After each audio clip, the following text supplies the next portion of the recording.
존경하는 전석광 의장님과 동료 의원 여러분, 그리고 최춘규 청장님을 비롯한 관계 공무원 여러분, 안녕하십니까? 양영자 의원입니다. 발언에 앞서 5분 발언의 기회를 주신 전석광 의장님께 감사의 말씀을 드립니다. 본 의원은 대덕구형 돌봄 정책의 필요성에 대해 말씀드리고자 발언대에 섰습니다.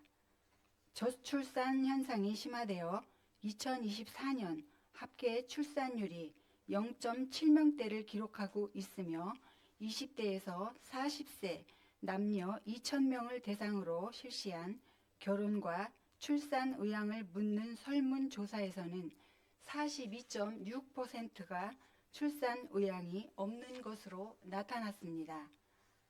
응답 중 출산을 원하지 않는 이유로 자녀를 돌봄, 양육할 경제적 여유가 없어서 항목이 남성, 여성 모두에게 2위를 차지하고 있으며 이러한 사실은 청년들에게 돌봄, 양육이 출산을 가로막는 장애물로 작용하고 있다는 점을 시사합니다. 특히 출산 의향이 없다고 답한 유자녀 기혼자의 55.3%는 정책과 지원 제도를 통해 출산 의향이 있는 유동청인 것으로 나타났는데 이는 적절한 정책과 지원만 뒷받침된다면 출산율을 높일 수 있는 충분한 가능성이 존재한다는 것을 의미합니다.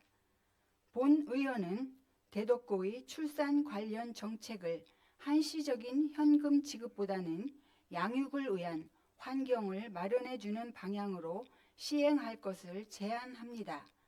한 아이를 키우기 위해서는 온 마을이 필요하다는 아프리카 속담처럼 한 아이를 길러내는 것은 부모들만의 독박 육아만으로는 불가능하며 공적 돌봄에 대한 지원이 강화가 이루어져야 합니다. 윤석열 대통령은 지난 6월 직접 주재한 회의에서 인구 국가 비상상태를 공식 선언했으며 정부는 1. 가정 양립, 양육, 주거 등 3대 핵심 분야에 정책적 역량을 집중하고 있습니다. 국가 정책의 방향에 발맞추어 대덕구도 함께 나가야 합니다. 이를 위해서 공무원들이 앞장서서 현장에서 구체적으로 실현할 수 있도록 발벗고 나서야 합니다. 통계청 발표에 따르면 지난해 맞벌이 가구는 1년 전보다 26만 8천 가구 늘어난 611만 5천 가구로 집계되었습니다. 이는 2015년 관련 통계 작성 이후 가장 많은 수치로 여성의 사회 진출이 증가하고 있는 상황에서 일과 가정의 양립을 위한 적극적인 돌봄, 양육 정책이 필요합니다.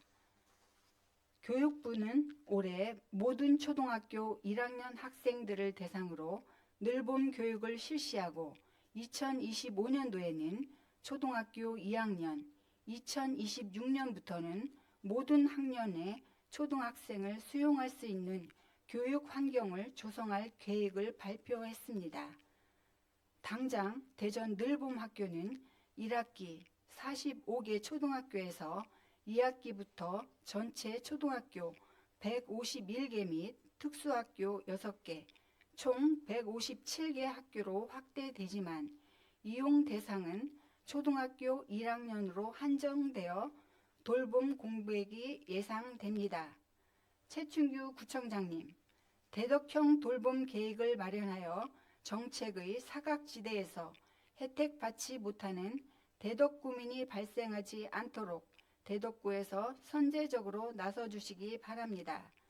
맞벌이 가정의 경우 방과 후 자녀를 돌봐줄 사람을 찾는 것이 가장 큰 애로사항으로 조부모에게 맡기는 경우도 있지만 이마저도 여의치 않은 경우가 대부분입니다. 돌봄 교실을 이용하지 못하는 2학년 초등학생들은 사교육에 의존해야 하며 그마저도 어려운 경우에는 가정에서 자녀를 돌보기 위해 가족 구성원이 태세하기도 합니다.